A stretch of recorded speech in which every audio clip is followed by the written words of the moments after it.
BN9 TV Telugu news ఛానల్కు స్వాగతం సుస్వాగతం. పల్నాడు జిల్లా గురజాల నియోజకవర్గంలోని పిన్నెలలో ఉన్నటువంటి ఉద్రిక్తత పరిస్థితులపై జగన్ ఆరా తీసినట్టు తెలియవస్తుంది. మాట్లాడుతాను ఒక్క నిమిషం.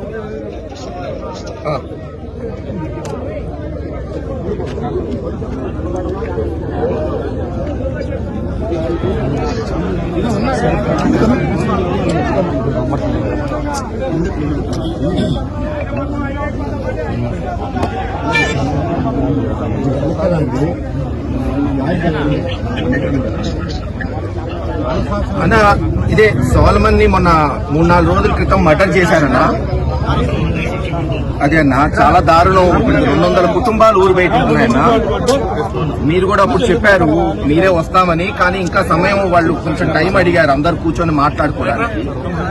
ఈ లోపల ఇతని భార్య బాగాలేదని పోతే పోయినందుకు మర్డర్ చేశారన్న.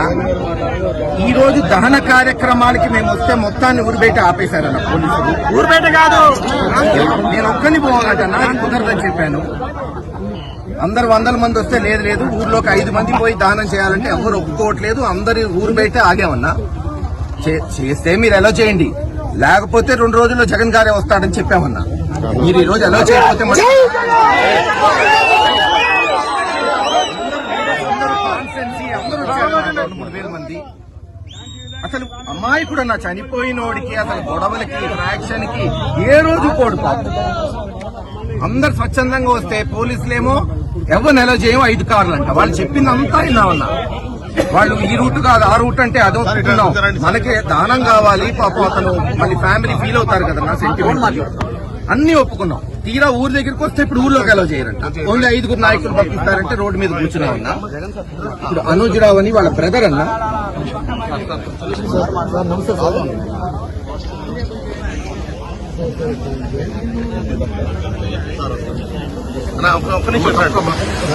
మోడీ కుటుంబ కలిసి అందరూ కూడా బయటే ఉంటున్నారు సార్. 300 కూడా 300 నుంచి 400 కుటుంబాలు అందరూ కూడా బయటే ఉంటున్నారు సార్.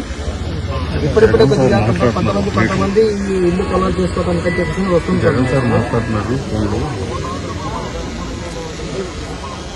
అవును సార్, దాన్ని చూసుకొని మనం కొంతమంది అప్పుడప్పుడు కొంతమంది వచ్చేస్తారు సార్. అయితే బ్రదర్ కూడా ప్రస్తుతానికి గ్రామం పక్కన బ్రాహ్మణపల్లిలో నివాసం ఉంది సార్. వదినమ్మ గారికి బాగలేకపోతే చూడటానికి వచ్చారు సార్.